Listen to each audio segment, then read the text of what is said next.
Hello. Hello. Hello. Hello. Let's go! Hey, kids. Hey, Dad. War crimes will be prosecuted. Does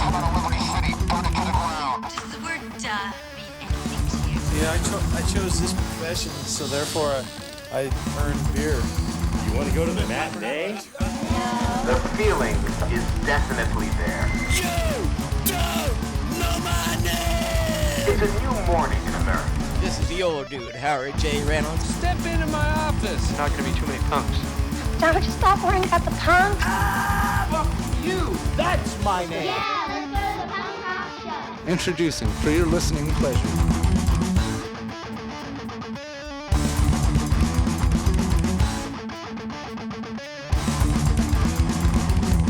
Hi, and welcome to the High Fives podcast, episode 103.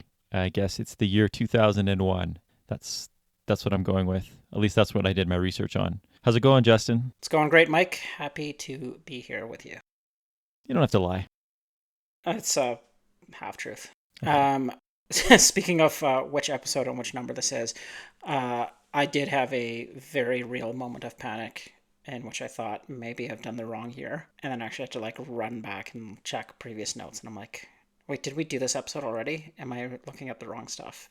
But no, it is indeed the 2001 episode. If you could see my face, I would just be in a panic mode right now, and I'm like, maybe I did the wrong one. But If we both did the wrong one, then we're actually okay.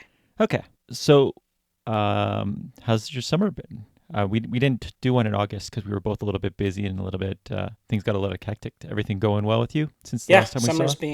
Summer's been great. It's going by quickly, and feels like it's very much over because this week it shifted from 31 degrees on Monday to 9 degrees and raining today. So it sort of feels like summer's over. It does. I was looking at the calendar today and I was like, oh yeah, last year we were in Chicago for Riot Fest at this time. So I was kind of bummed out that we weren't there. Yeah, that was about pretty much this time last year, right? So. Yeah, it would have been this weekend. Good time, great city.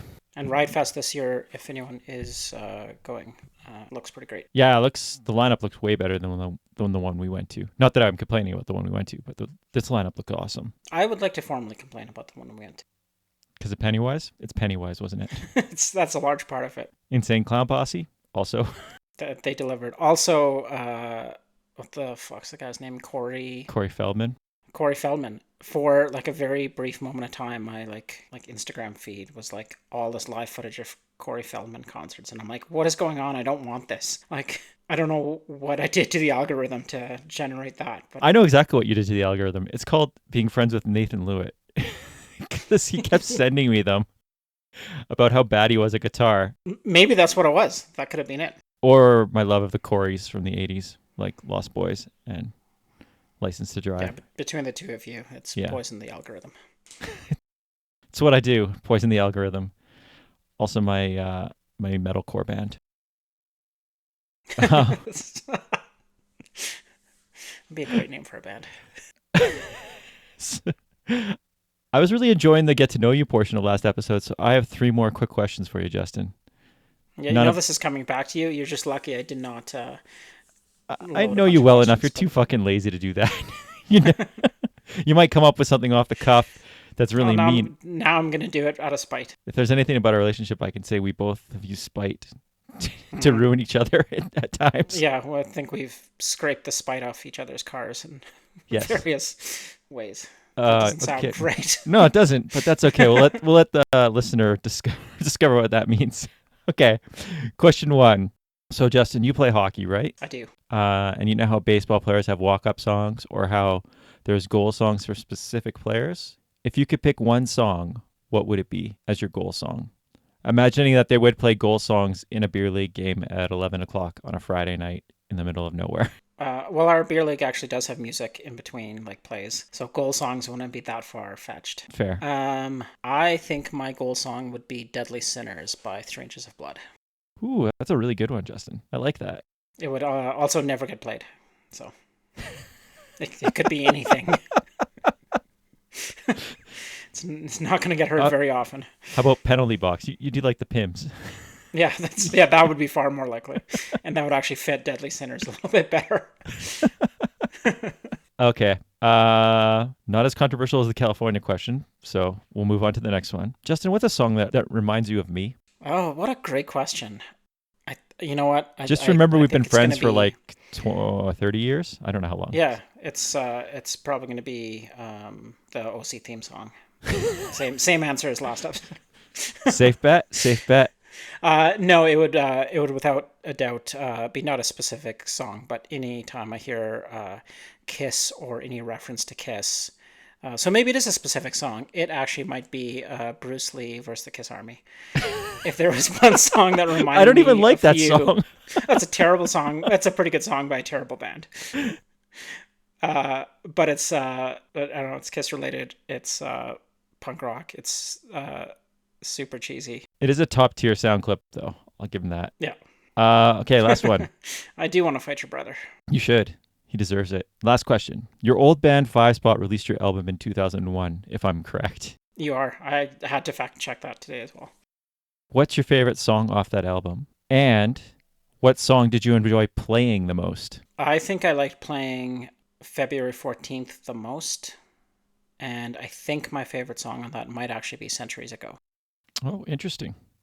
Would not have guessed either of those. I would. Yeah, I'm second guessing myself a little bit, but You don't have to second guess. I'm Sick of Girls was pretty fun too. What's your least favorite song? The other 17 that we didn't talk about. No, I don't know. There's. I'm just like, bugging you. You don't There's have a to couple answer songs that. on there that were just recorded really poorly. Like we ran out of time and rushed, and they probably shouldn't have been put on the album. But Hey, you live, you learn. yeah, Poor record label decisions. yeah. I don't know who's running that. Some Two-bit loser. operation. All right. Well, that's the end of my question period.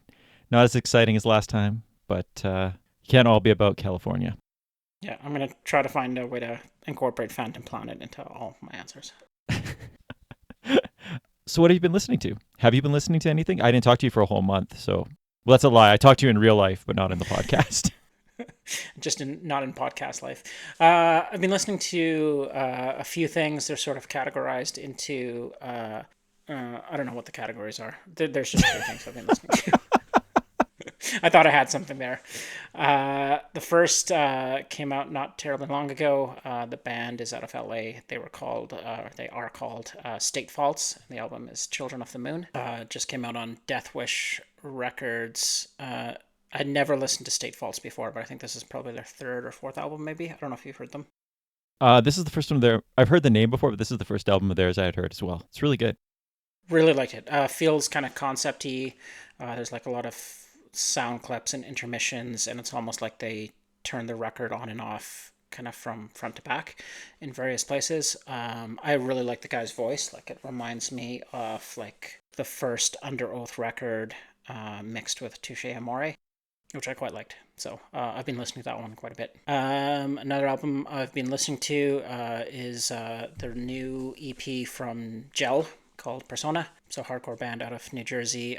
Came across them just on Spotify and have been listening to it. It's like pretty hardcore-ish, pretty heavy, and I'm pretty sure that band would be awesome to see live. Like there's so much energy on that record. Their full length's really good if you ever get a chance. Yeah, I started going back and listening to some of their older stuff, and yeah, older like stuff that came out last year. Yeah, it came out last year, I a couple think. of years before that, yeah. Nice. What's the next category of listening? This is bands that actually do sound like they would be good live. Maybe that's all the same category. And they actually put out a live album, and I talked about it in the chats, in the chat. So I'll bring it up here too. The band is Counterparts. They released a live in Toronto album. Mike, I know how you feel about live albums. This one is awesome because I actually think it's a great collection of Counterpart songs. I don't know a ton of their stuff, but I actually really like this live album. I thought it sounded like a good sort of, I don't know if it's a best off or assuming that they would probably like play their better stuff live. But really liked like the musicianship, the energy in the album. They're a hardcore band similar to, I don't know, Comeback Kid or something like that. So like naturally a ton of energy, and I think it comes through really well. This album also has some of the worst crowd banter I've ever heard because it's from Toronto and I think Counterparts are from Hamilton. So there's constant references to things like Hamilton got this right last night. Let's see if Toronto can do it. Or come on 905, where are you at? And just like the most hilarious like mix of like Kiss-esque stage banter, but on a very localized Canadian level. It's great. Just even if you listen to it just for that, it's well worth the listen. Is it intentionally bad, or is it like? No, I think it's very very serious, which makes it better. Depends. When Paul does it in Kiss, it's amazing because I know he takes it serious, but it's so bad. That's what it reminds me of, like cold gin. Oh man. Sorry, did you say you only had 3, or you got a throwback one? Three new things and a throwback. And my throwback is not necessarily a specific album, but I actually went back and listened to after we talked about California last episode. Went back and listened to High Standard because I said I would. Nice. So just like you're going to face questions out of spite, because I'll go back and listen to this episode and remind myself. You won't.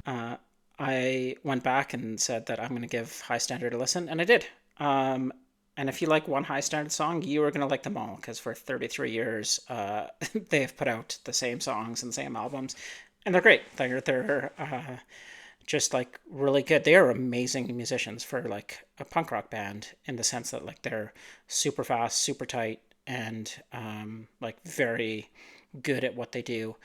They've put out a ton of covers, not just California Dreaming, and they have so many releases and albums and EPs, and it was actually really fun to go back and listen to them, because I think aside from like compilations, they probably got like a skip from a lot of people, myself included. But if you liked anything that they had put out on the comps, like I would go back and check it out. If you love poppy, skate punk, SoCal sounding kind of stuff, they do it better than most. So I should tell you what I was listening to. First band is a band called Death of Guitar Pop, and their album 69 Candy Street, which is kind of a weird name, but I don't know. I'm not sure how I came across this band. I don't know a ton about them, but this album hit the spot for the end of summer. It came out a few years ago, like 2017, a few years ago, but it is brand new to me. At times it's a little glossy, and there's some Britpop elements in it, but the ska songs that they have are phenomenal. They have a song called Suburban Ska Club, which features Novelle's staple of the Specials, and it's just a really well-polished ska album, perfect for a summer day jam. Second band I'm listening to is a band called Fast Blood, and their album Sunny Blunts. Fast Blood are a female-fronted punk band from the UK, and they put out Sunny Blunts this May. It's fast-paced, loud punk with a lot of melody and angst. It kind of reminds me of a band called White Lung. Do you know White Lung? I don't. Okay. White Lung were, I think, from Vancouver, and they did a couple of really good releases, but they're just kind of lean more to like post-hardcore and maybe like art rock a little bit more than this. This is more of that sound, but with more of a 90s punk influence to it. It's really good. I'd like to see, like, it's a quick album. It feels like it goes by really quickly. But yeah, it's worth checking out if you're into that sort of thing. Moving on. I've been waiting for this album for a long time. I saw some highlights from a Sled Island show 2 years ago, and while I wasn't in attendance, the highlights piqued my interest. That sounds about right. The band is Indian Giver. The album is Dark Legacy 3. At some point, they put out a single called Blood on a Cross, and I fell in love with the band. Indian Giver are an indigenous hardcore collective. The singer wears a Jason-style hockey mask, and they sing about class division, racism, and the government's continued mistreatment of indigenous communities. The riffs are heavy, lyrics are hard-hitting, and the energy's nonstop. It's seriously a must-listen for anybody that likes hardcore or political music. Really good. Awesome. I would love to check that out. Yeah, you'll like it. It's really good. And where are they from? So I tried to do some research, and I couldn't really tell. They just say they're a collective. I believe the singer is from the Ontario region, but I don't know where. And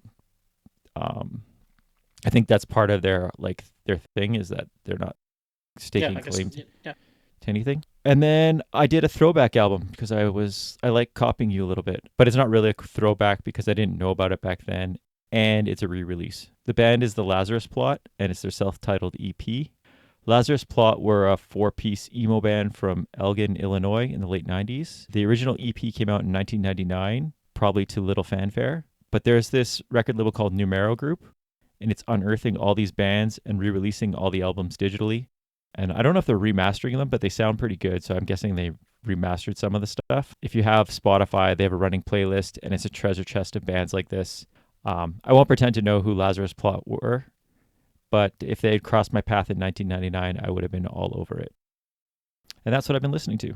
Awesome. Love some late 90s emo throwback. So I guess we should move on to what happened in the year 2001. And maybe we'll try to keep it short. I keep saying that every episode, and I feel like every episode we're getting longer and longer. Yeah, I think you're right. So I don't imagine we have too much to talk about from 2001. But let's. Yeah, nothing happened, right? I don't think so. Yeah. Okay. Obvious thing is September 11th. I don't really feel like going into too much detail about it. The Western world arguably changed that day, and we're probably still feeling a lot of those impacts. Amongst other things, there was this sort of mark left on the cultural landscape, and we could probably go for days on this. But the one thing I thought would be interesting to bring up really quickly was the tiny overreactions to things in pop culture. So, like, for example, the Strokes having to pull New York City Cops off their album, or the Spider-Man movie having to remove the trade centers out of the trailer, or the Simpsons New York episode being pulled from syndication. At the time, I guess it made sense, but looking back, it's so insane that it was such an overcorrection for certain things. I do get why it happened, but it seems still kind of odd. I don't know if you can remember any other sort of things like that. I remember no one really knowing what to do, and like Saturday Night Live being actually one of the first shows to come back. Like all the late night stuff like came to a halt. Like nobody was recording shows or doing anything like that, especially like like Conan and Letterman. But then SNL came back, and I remember their sort of rationale being like, we need to be okay with laughing again. Yeah, and it makes sense. I do remember that too. And like I said, at the time, it made sense that the stuff happened. But like looking back, like all that's like the pausing of sports and all that stuff. That makes 100% sense. And like maybe not having TV shows filmed in New York at the time, but like pulling an album. Yeah, like pulling episodes. Yeah. And like the New York episode, like never in syndication of Simpsons until like I think when it came on Disney Plus. I was surprised it was on there. It was on there. Is the Michael Jackson episode on there? It is not. I think it's the only one that's not on like there. Pulled. Yeah. Pulled. Mm. I don't think enough time's passed. Lisa, it's your birthday. Happy birthday, Lisa. That episode's actually really shitty. Mm-hmm. But yeah, that's sort of the big thing. I didn't really want to talk too much about that because that's not our jam. So let's get on to the nerdy pop culture stuff. In October, Apple released the iPod, and the digital age was in full swing. Music consumption became more accessible to everyone, unless you couldn't afford an iPod or a computer, which was very real at that time. Funny enough, Napster also shut down as a free service that year. So we talked about this in the last 2 episodes. In 2 to 3 years, we went from no one knew what the fucking MP3 was to you can now buy it and put it on a device to listen to it. Yeah.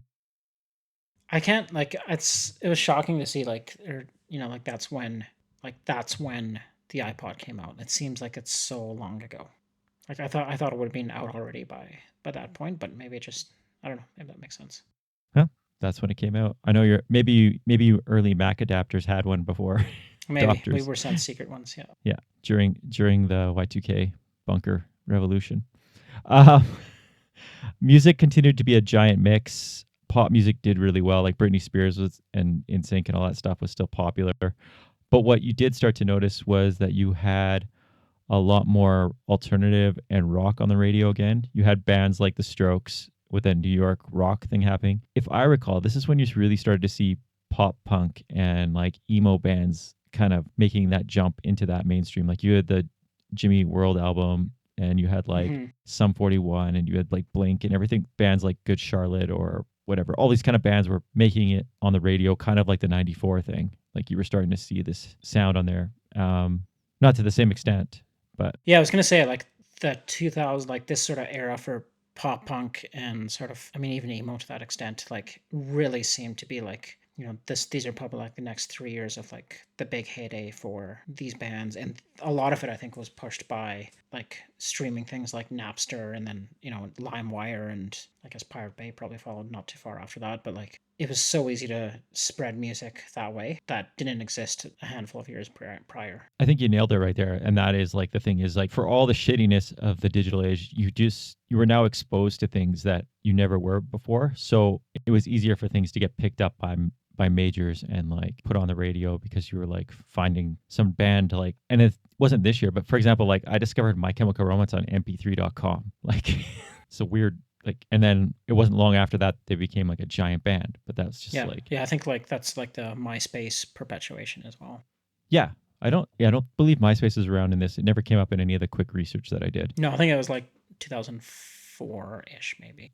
In movies, you had stuff like Lord of the Rings, Shrek, Tomb Raider, Legally Blonde, Training Day, Zoolander. But there really was only one movie we could talk about, and that movie starred some dinosaurs, Jurassic Park 3. Now, I'm not saying Jurassic Park 2 was bad, but this one had William H. Macy in it, and the return of Dr. Grant and pterodactyls, if I recall. There were pterodactyls. They were in like a cage. It was awesome. The So waterfalls. it's basically a shame it didn't win any awards. It's a travesty, is what it is. It's an outrage. Cinematic masterpiece. And on TV, 24 aired. I've never seen 24, but it's the first show I actively remember people binging in the way that we binge TV now. Like I feel like it came out on DVD and people were like, I'm going to spend my weekend watching 24. Yeah, there's like the 24 in 24 sort of challenge. Like, can you watch all the episodes in it? It won't take you a day, but like watch them all back to back. And I think that really was like, yeah, like you said, like the binge TV, really like where you've got to connect every episode. You watch the whole thing. Like, it was pretty cool. And I actually have never watched it. I also think they've done like 9 seasons, which seems like that they can't possibly sustain that pace. But yeah, man, Kiefer Sutherland needs the cash. The Young Guns money wore out quick. Reality TV continued to dominate. Don't really care. Band of Brothers aired, which isn't something I would have necessarily brought up because I didn't watch it at the time. But a few weeks ago, I was playing Trivial Pursuit and a question came up, and then the people I was playing with mocked me that I hadn't seen it. So legit, like last week, I sat down and watched the whole series, and it's really good. Is it good? Yeah, it's again, never seen it. Shockingly good. I'm not like a big war movie guy either, even though history's kind of my jam. The war movies, they can give or take if I like them. It's done really well, and I enjoyed it. So I just thought that was interesting that it came out in 2001. In sports, Michael Jordan made a comeback for the Wizards. It still seems weird to me. I know we're used to seeing players in different uniforms, but that one's really off-putting to me for some reason. Yeah, wasn't it to pay off his gambling debts? And wow, that's a lot of conspiracy talk. You've been talking to somebody else that used to host this show. No, I think that was the other time he came back. When the rumor, allegedly he came back. No, I don't think it's like I think it's well documented that he had. No, it's like alleged. the Phil Mickelson of gambling. No, he owned the Wizards, and I think he came to help that out. So We're he gonna played fact for check like this 3 years. after the episode. Yeah, no live fact checking on here. It's not like I accused him of eating dogs or anything. He's not from Springfield. No. Although that's probably a suburb of Chicago, so maybe it checks out. Wow. The Williams sisters became dominant in tennis, which is awesome. And something I read was that Tiger Woods completed the Tiger Slam. Mm-hmm. I don't know what that is. I'm assuming it's not some sexual conquest of his. So, Justin, you're going to have to explain that to us for those who don't do the golf. Yeah, it involves 72 IHOP waitresses. No, I think that's he was he held all 4 majors in golf at the same time. So he won the U.S. Open, the British Open, the Masters, and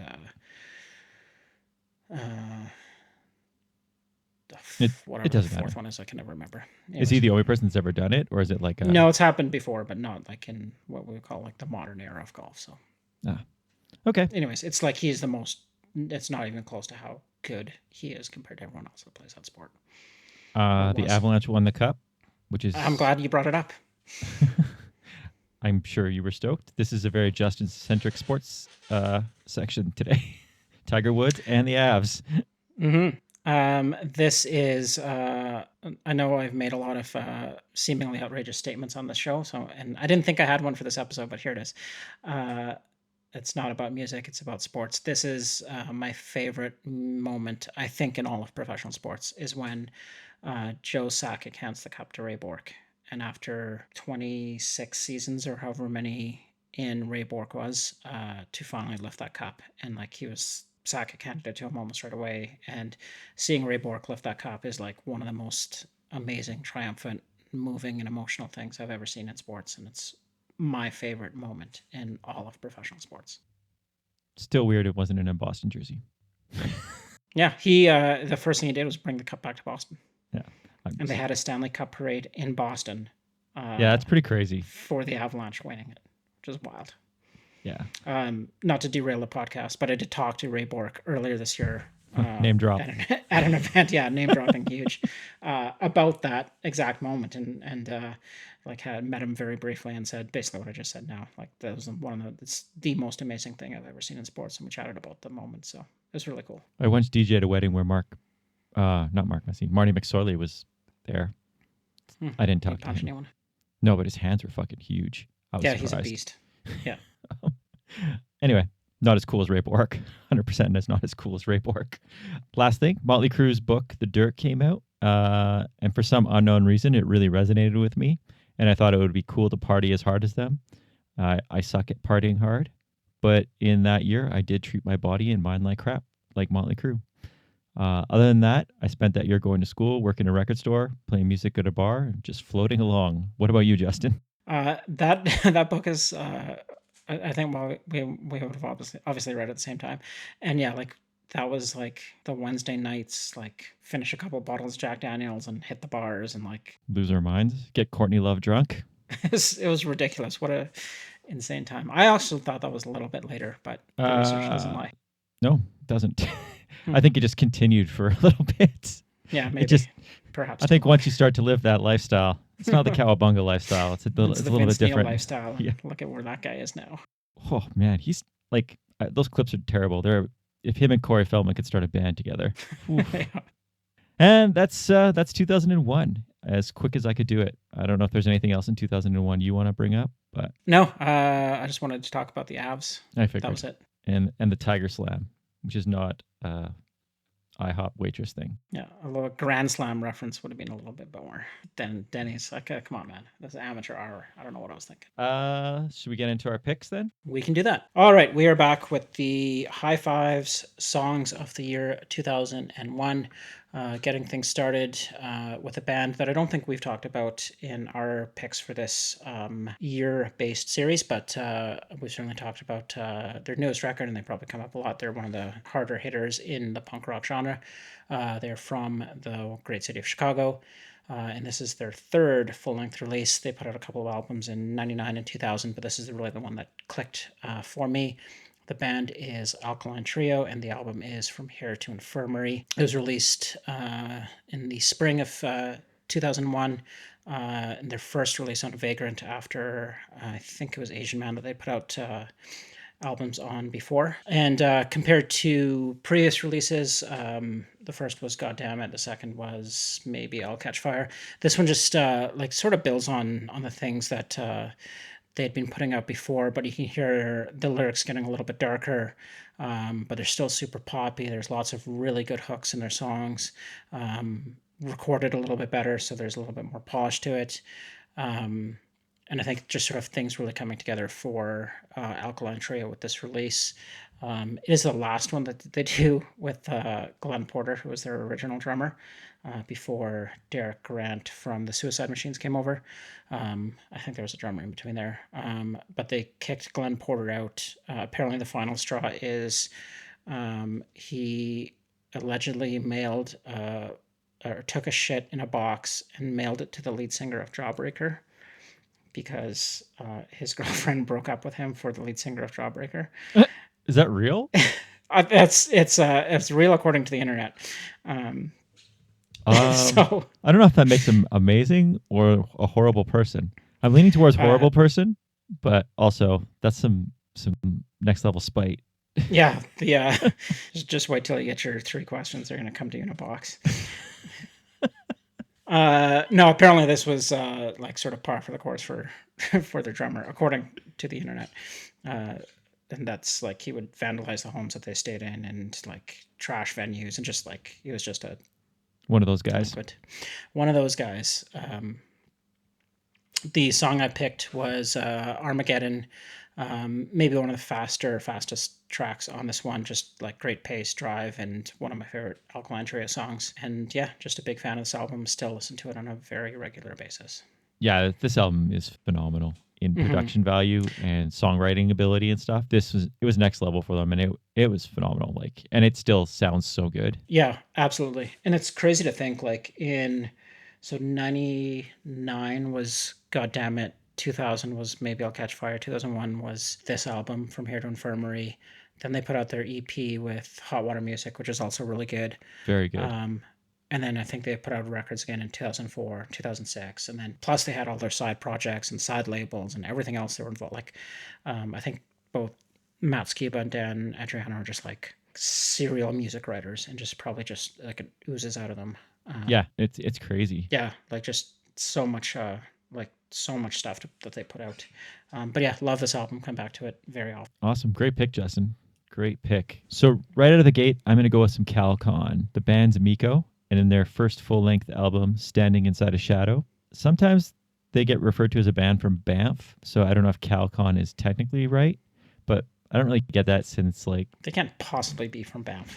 I don't, like... Well, Todd definitely is not. John Stewart, I think, is originally from Winnipeg, but I believe he's working at the Source at this time, if I recall. And, like, I don't think Pat's from Banff, unless Pat was originally from Banff and then moved to Calgary, but Pat definitely was in Calgary at this time. And then the drummer, I think, actually is from Banff because he's in Meds right now. And I believe they said he was from Banff, but also Regina before. So who knows? Regardless, I'd say they were a Calgary band. This band later got signed to G7 and put out 2 more albums. But for some reason, this is the one that always grabbed me. I don't know if you listened to much of Mico when they came out. Yeah, I think we played a bunch of shows with them. Oh, for sure you guys would have played with them, yeah. Yeah, yeah. There's some serious Jawbreaker, Sunny Day Real Estate, Sam I Am, and Sensfield vibes to this album. I just remember seeing them for the first time and thinking how polished and perfect they sounded in a different way than a lot of the punk bands that they came from, because they were in bands like the Browns and Porter Hall and stuff like that. And like those bands were like more akin to like basement punk rock shows. And this Mico felt like a real band, like a rock and roll band that was on the, like, could be on the radio. And I think they might have been in Canada, like on the radio. They toured a lot in North America. And like I said, they got signed to G7, which is a pretty big deal. Great album. It's now online. It wasn't online forever, and it's online now. And there's a bonus track too. But the song I went with is called Hallian Day because it's just a really good track. Awesome. Great pick. This is one of those bands. I mean, there's so many good local bands that have come and gone. And I feel like I've sort of, like, that's one that I would have forgotten about. So I'm really glad you picked them. And I smiled as soon as you said their name because I was like, oh man, I forgot about that band. Like, and I'm glad their stuff's online. Look forward to hearing it and checking them out again. Some great BAMFCon for our first pick. All the way from Sunshine Village. All right, first pick. The band is Alkaline Trio. The album is From Here to Infirmary, and the song I went with is Armageddon. Mico, Standing Inside a Shadow, and the song is Hallian Day.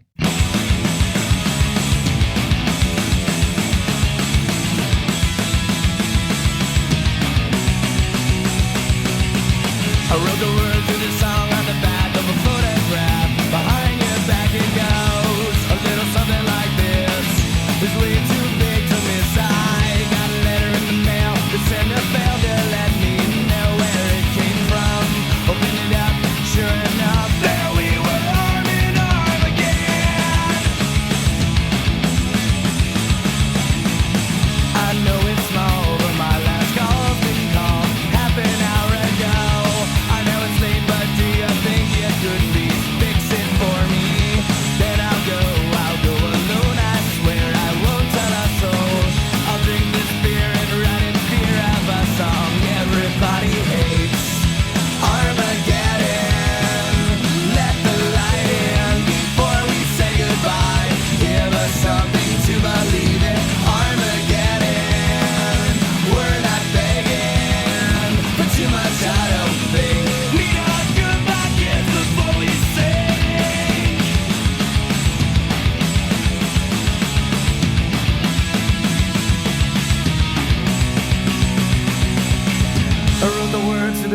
on the back of a photograph. Behind your back it goes a little something like this. It's way too big to miss. I got a letter in the mail. The sender failed to let me know where it came from. Open it up, sure enough, there we were, up in arms again. Armageddon, let the light in before we say goodbye. Give us something to believe in. Armageddon, we're not begging for too much, I don't think. Need our goodbye kiss before we sing. We sing. We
right, we're off to a great start and back for our second pick, so I'll get things rolling here. Talked about this band, or I guess maybe this guy, in a couple of previous episodes, and because Strung Out didn't put anything out in 2000, I figured I can give some space for this one here. It is, the band is Zero Down. It's their only release with a Lifetime to Pay.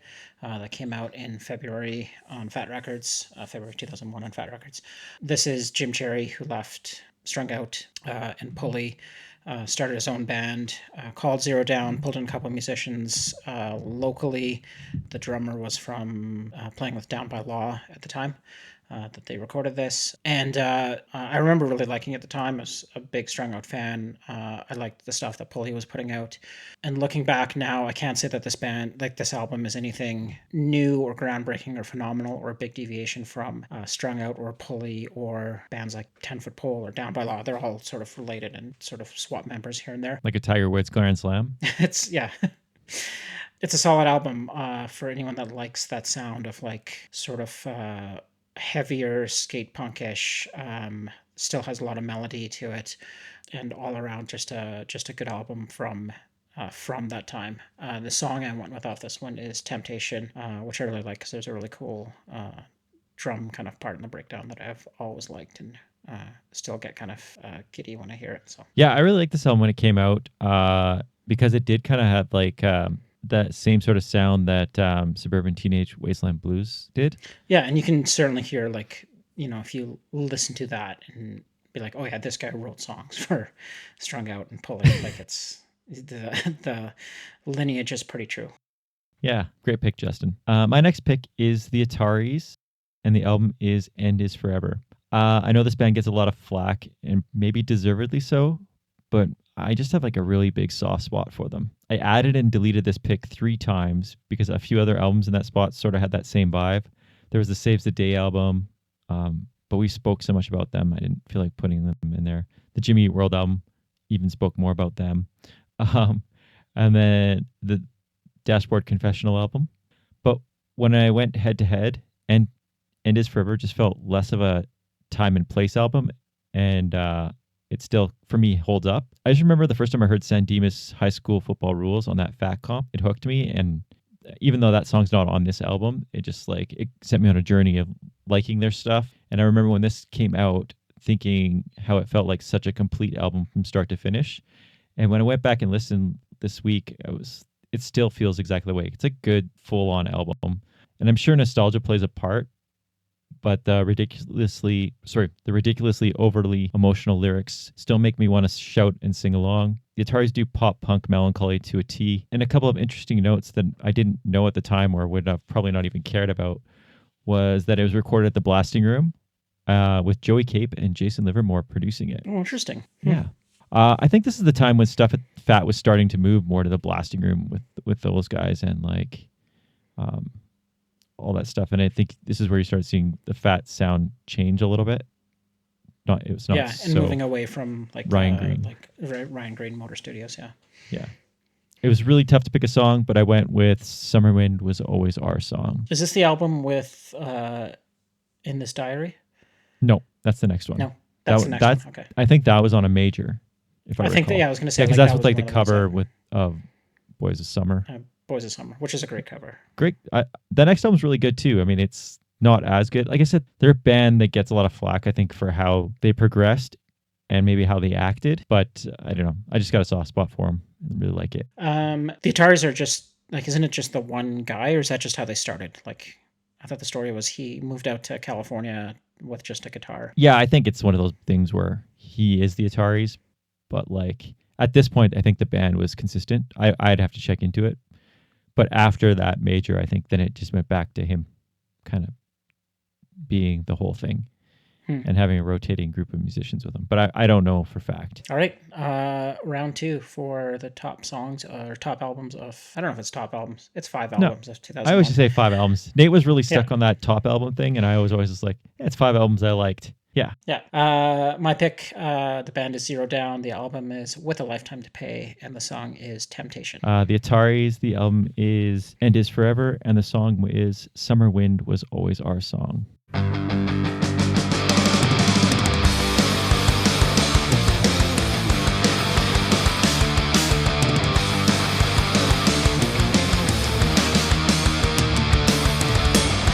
Did it ever feel just right for you? Have you ever wondered who we are? Pleasures in our life are far and few. Have you ever looked for something more? This life, it ain't big enough, it ain't fair enough, and sometimes we don't get to shine. I remember feeling owned by you, knowing that I could never make you mine. Don't tempt me now, I've fallen too much water under that bridge. The world, it ain't the same without you now. It keeps turning.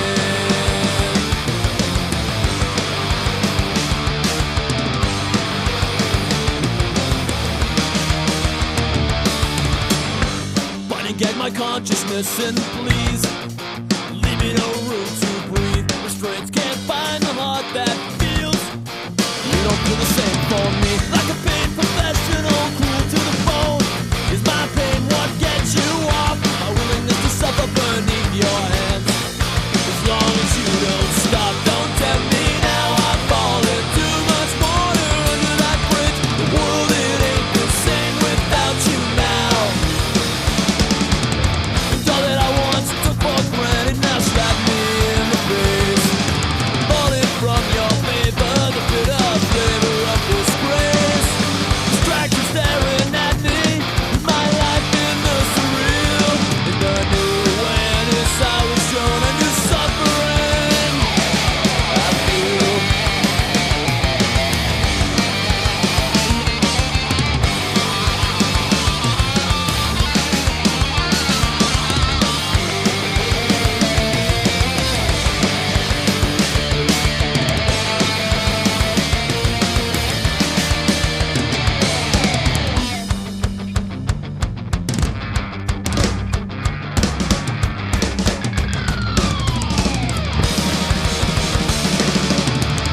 are back with round 3. Couple great songs to get us started from both of us. I'm going to keep going with bands and albums that really kind of hit at the time. My third pick is the second album, I want to say, from this band out of California. The band is the RX Bandits, and the album is Progress.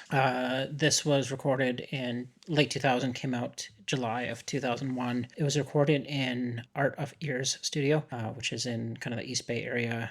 They are fairly well known for a lot of the stuff that came out on Lookout, like Green Day and Rancid predominantly, but they've also done things for or recorded Dancehall Crashers. So shout out to Alex, who's a big listener, chat contributor, and Dancehall Crashers fan. They've also recorded AFI and Linkady and a whole bunch of other punk bands and reggae bands, so kind of cool studio to be a part of for this recording. I liked the previous RX Bandits. I actually almost made the list for one of the previous episodes, but I decided to hold off because I think this is an album that goes leaps and bounds beyond their previous recordings. And I think my favorite part of this album is just, it might be the production, like it's just so layered and there's so many harmonies and so many like little kind of nuggets like background screams or gang vocals that they threw in. So really like leveraging a studio kind of to its full potential, and seemed like they really took their time and wanted to put together like a good studio album, and I think they did just that, but also like a super diverse album. So it's just a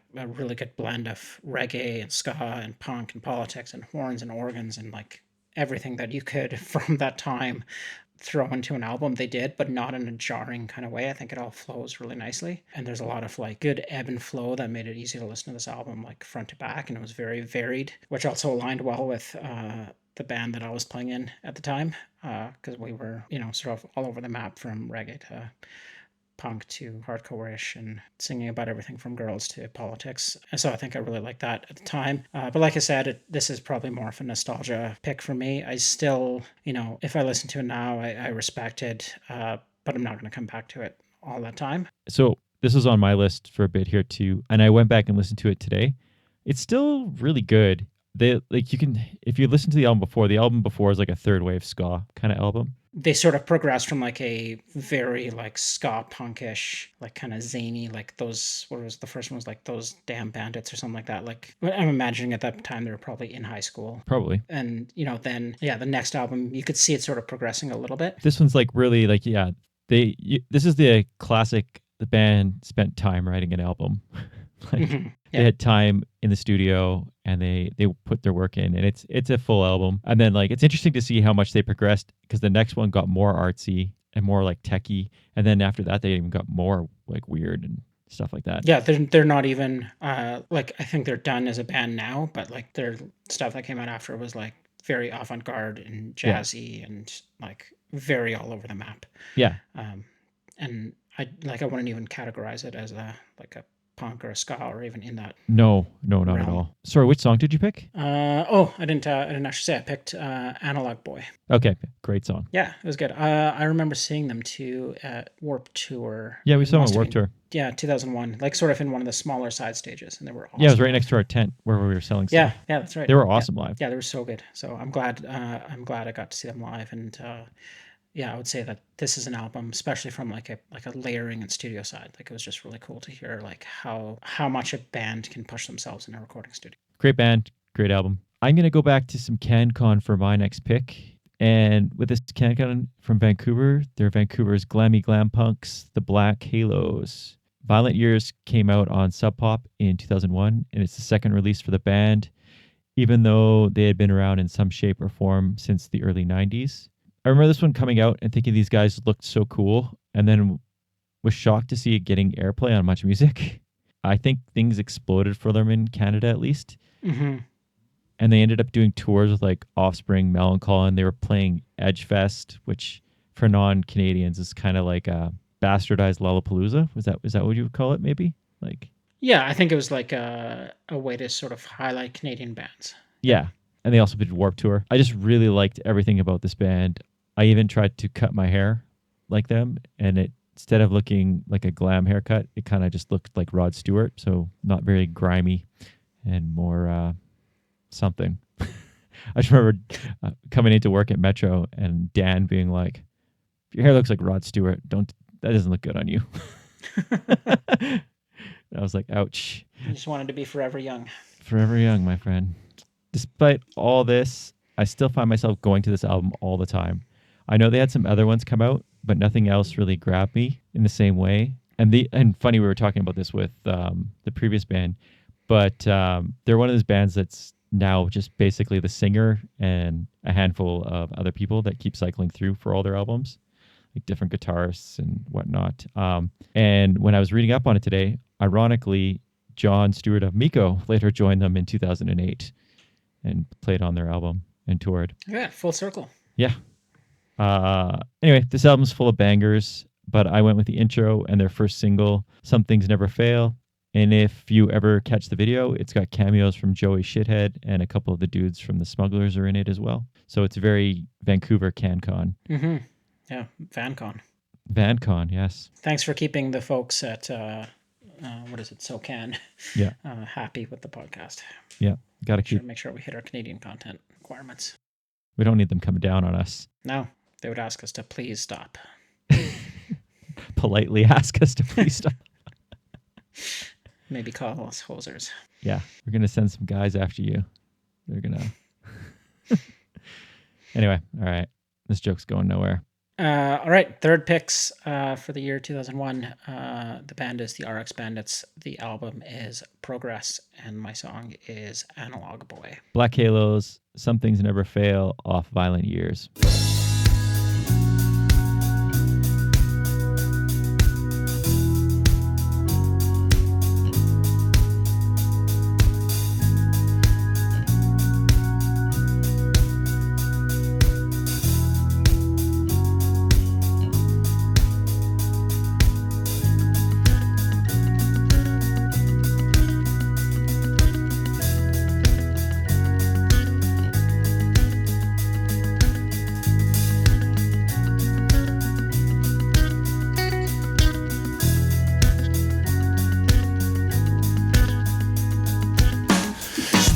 Awake tonight, is it the way she wants it?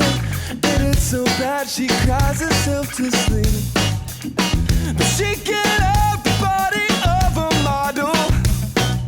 All she wants is, she reads it in the magazines. Analog boy in a digital world. Don't be so digital. Analog boy in a digital world. Turn up your radio. So outburst to what technology I don't wanna be. Controlled by machines. Analog boy in a digital world. Don't be so digital. Our parents wonder why kids are growing up so fast. Come on, believe anything on TV. Find your identity soon and let the channel change you. Analog boy in a digital world. Yeah. Don't be so digital. Analog boy in a digital world. Yeah. Turn off your radio. We're so outburst to what technology I don't wanna be. Controlled by machines. Analog boy in a digital world. I couldn't believe my eyes when I woke up this morning. I looked at the sidewalk and there was a million people just the same. No answer the cell phone at the same time, and we're about to bill for the same disorder.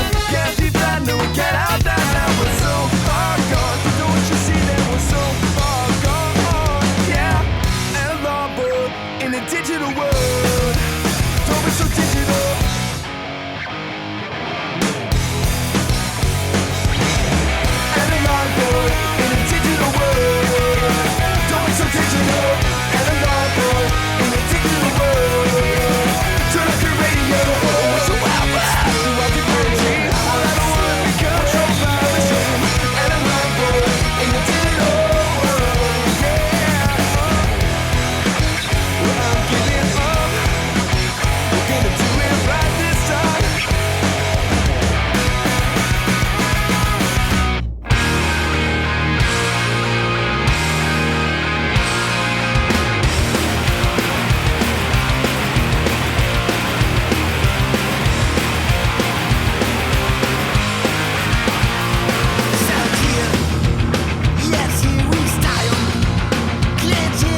notice you're wearing a high five shirt. Is that pre being a host? Because I didn't give you any free merch. This is actually part of the job application. Wanted to make sure I was, supporting the podcast financially. I hope you counterfeit it. It would be better to do if you just made it yourself. I should have. Yeah. Anyway. So before we get into the fourth pick, I do have a quick Rod Stewart fact, which I think you can fact check, because I think I'm fairly confident in my rightness about this. Rod Stewart has the record for the most people in a live concert.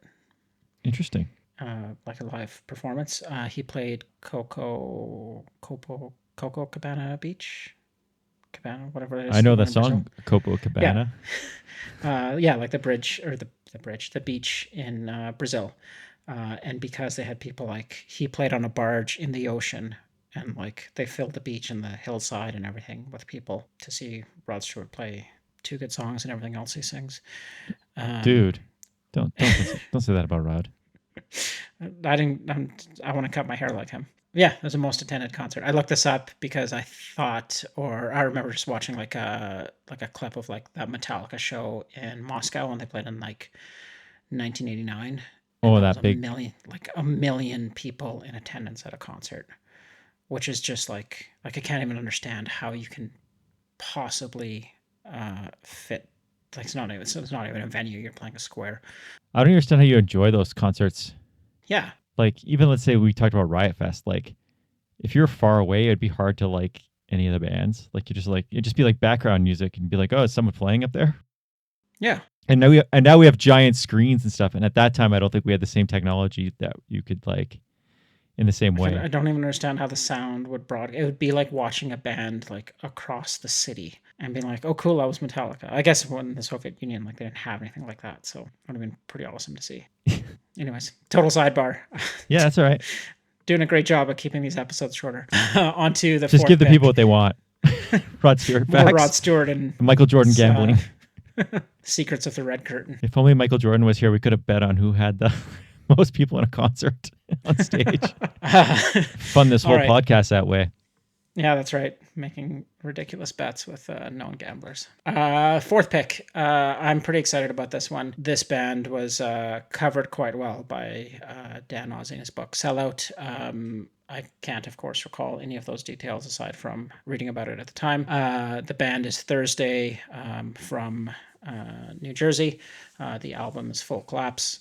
To me, this is one of those albums, like, it marks the shift in kind of the broader punk rock genre from pop punk and the Blink-182 type bands, and Sum 41, I think, was coming out around this time. And this sort of like created a new subgenre, or sort of at least brought it to the forefront of like kind of that post-hardcore emo core sound that led to My Chemical Romance and Taking Back Sunday and The Used and Census Fail and all the other bands that sort of came out of this, which I'm sure I will talk about in the future episodes because I'm all about a lot of these bands. But this was sort of one of the earlier ones to come out from that sort of big explosion, especially of that New Jersey sound.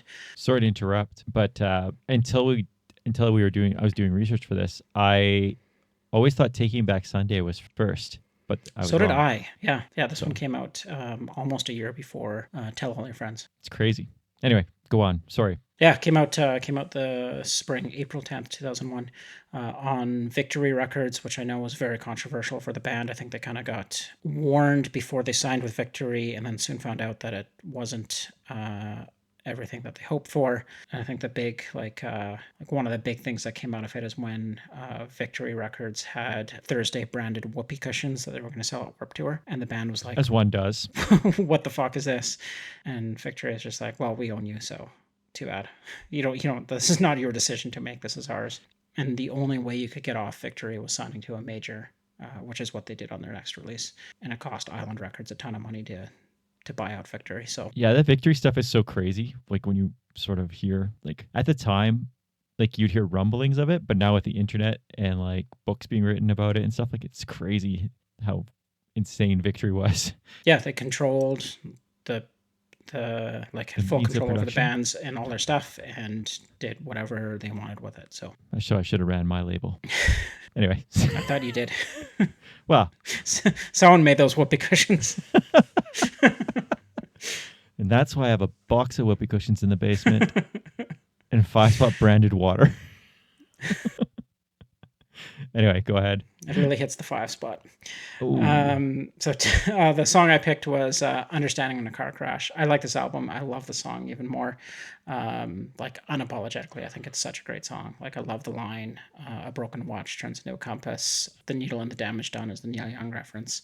I think it's just such a great song, and like again brings that like emo scene to the forefront, because there was like Blink 182, well, I guess, and like things like Adam's Song were sort of starting to touch into like darker subjects, but like this is a pretty like personal and emotional song, and like the band had been through a lot. They've seen a lot of pretty hard things in their young lives, and it shows in this album. Like a lot of raw lyrics, very meaningful personal stuff. I don't think I've ever heard Thursday's first album. Like I knew when I was reading Sellout, like they talked about it because it's on the same label that put out the first My Chemical Romance, and I know they're from like the same area or whatever, Jersey, right? Am I correct, or am I making this up? Yeah, they're both both out of Jersey, and maybe even out of the same studios. Like Big Blue Meanie was the recording studio that was. And I think it's like whatever Ball Records or something, or something. Oh yeah. Yeah. But I don't think I've ever heard the first album. I think I went back and listened to it, and it's got like, you can see where the band was headed, but it's not like this. They needed a producer? Yeah. Cool. Great album. So far, everything you've picked are albums I probably could have easily picked for my list. Good job, Justin. My next pick's a little bit different. It comes by way of working at the record store at the height of sympathy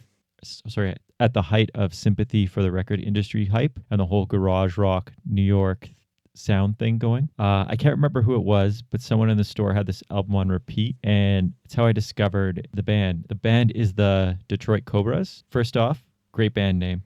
Like such a good name. That's such a good name. Secondly, I've picked up so many great albums and learned about so many great 50s and 60s artists because Detroit Cobras does a lot of covers. Well, basically the first 2 albums are cover albums. The album I picked is called Life, Love, and Leaving. It's their second full length, and much like Mink Rat or Rabbit, it's again all covers of 50s and 60s bands like the Ronettes, Solomon Burke, and Otis Redding, all of which are done with such perfection and are perfect for any sweaty dance party. If you didn't know they were covers, you would assume they were all originals. And from that time, they did a great job of recording on these to make it sound like it was not from 2001 and meant to be played like on vinyl or something like that from the 50s or 60s.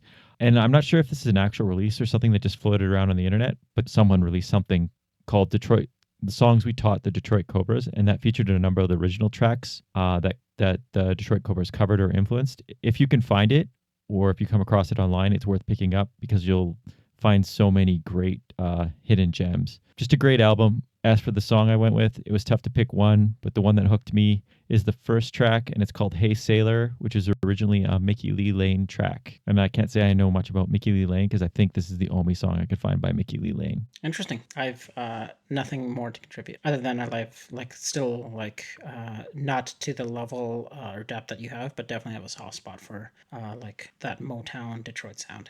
Yeah, if like you didn't know about the Detroit Cobras, you would assume they came from that era. It's awesome. I can't say I like most of their stuff after these first 2 albums. They start doing a little bit of the original stuff, and they kept changing members, and I think they lost a little of the charm.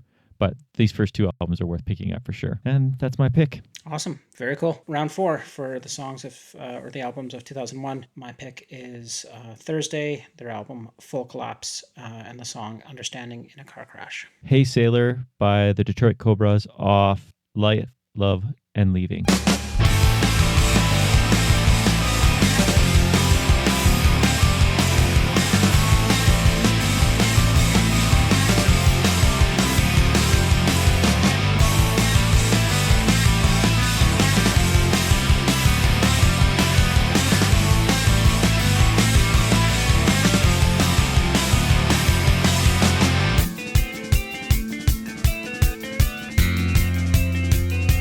Splintered pieces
guess I should say thank you now, because that's what we do after those great songs. Thank you to the listener for listening. Thank you to our WhatsApp group for caring about us and for all the great conversations and friendships. Thank you to Justin for hanging out with me and doing this tonight. Thanks to anybody who sent in a list or commented on Spotify.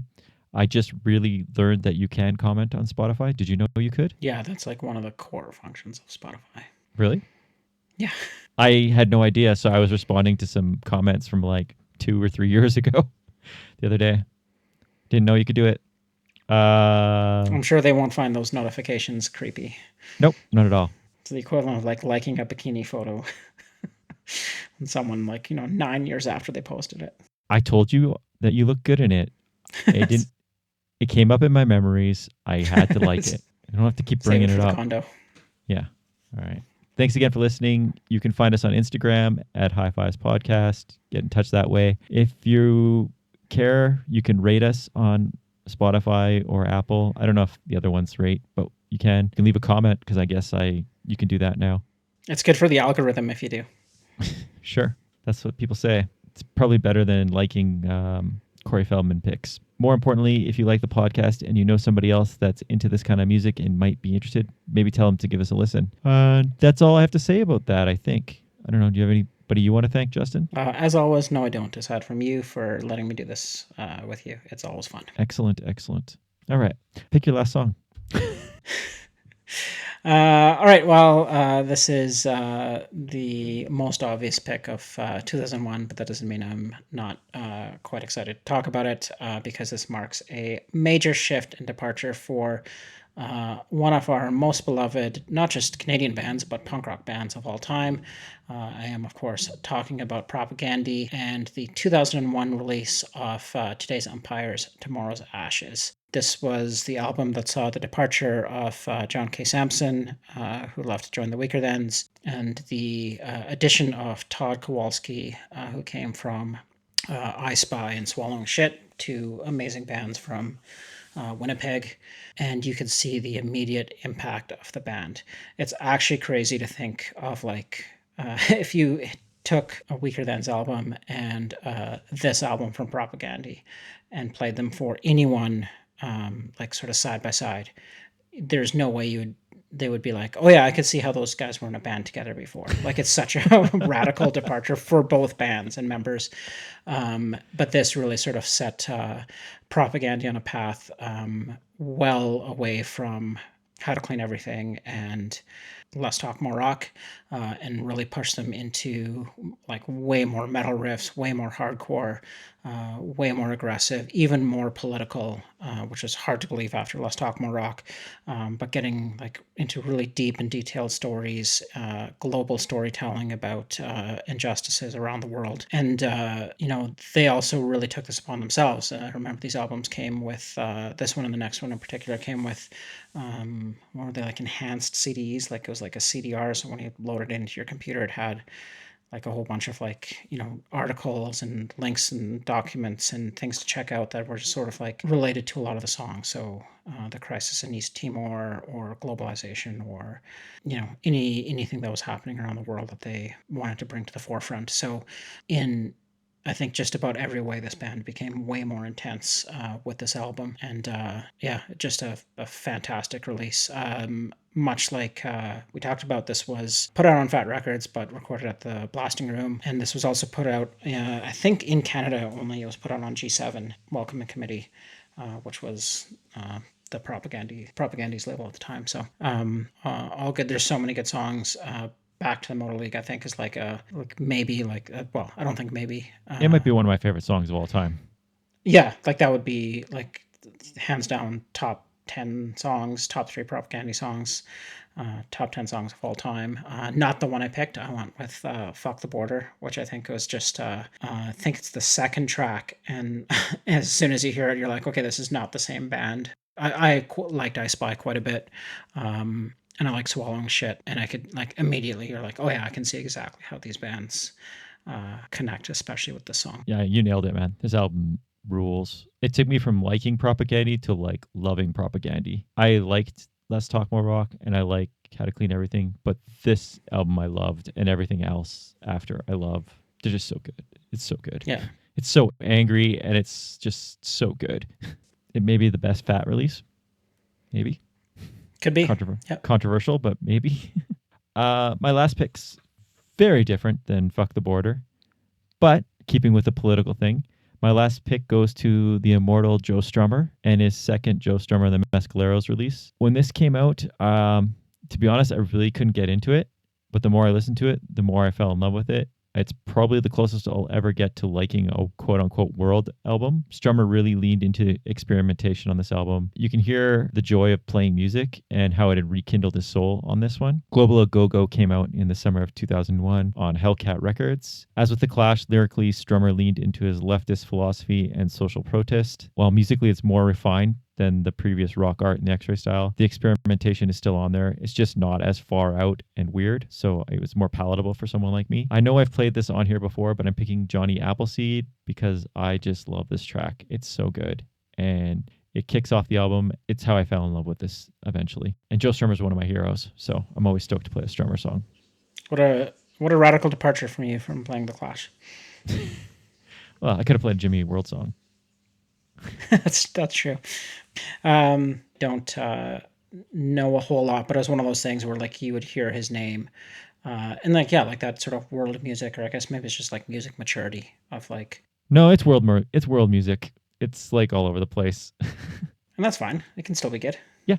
But it's like one of those things where it's like, oh, that's the guy from The Clash. That's wild. Yeah. I mean, his voice is so distinct, but still, yeah, it's not like, it's definitely not punky.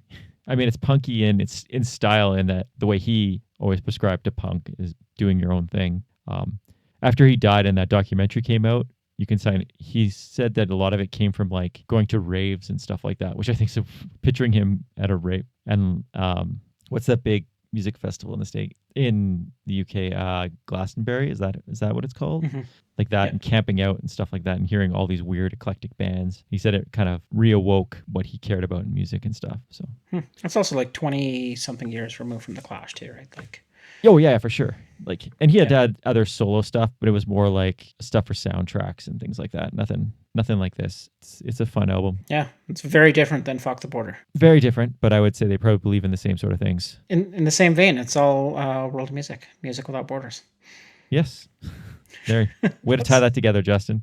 Really stretching. All right, fifth and final picks for the year 2001. Thanks everyone for listening. My pick is Propagandhi, the album Today's Empires, Tomorrow's Ashes, and the song is Fuck the Border. My last pick is Joe Strummer and the Mescaleros, Global A Go-Go, and the song is Johnny Appleseed. Thanks for listening. Stay cool and be excellent to each other.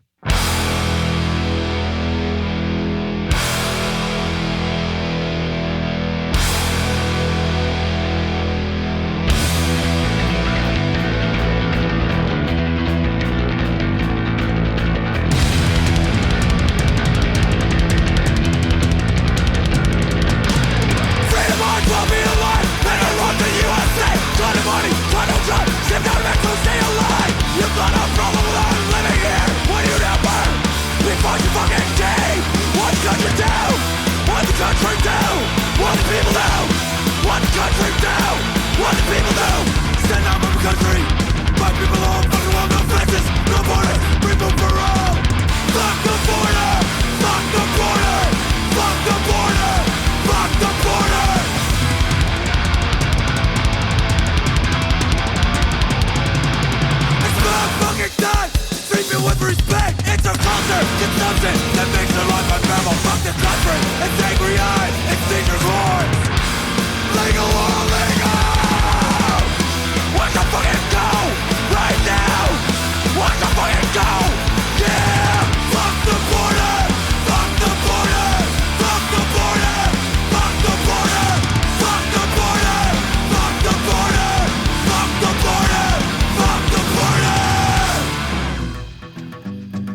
Lord, there goes Johnny Appleseed.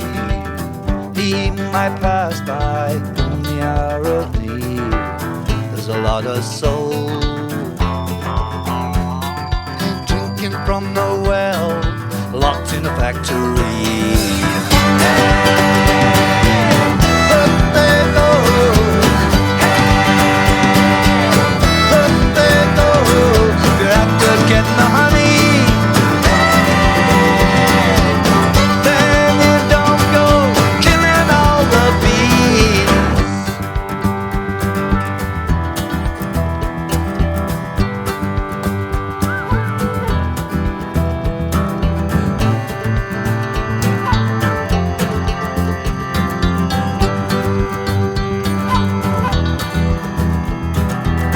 Lord, there goes Martin Luther King.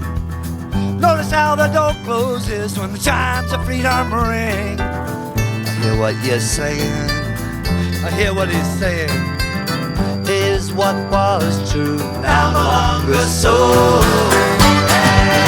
I hear what you're saying, I hear what he's saying. You're after getting the honey.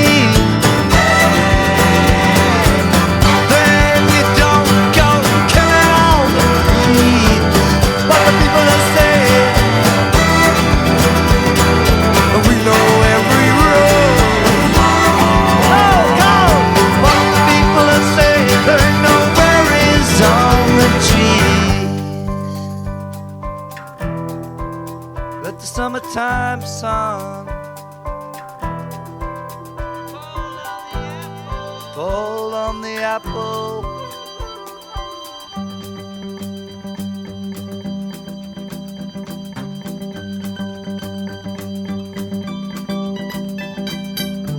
Lord, there goes a Buick 49, black sheep with the angels riding down the line. We think there is a soul. We don't know.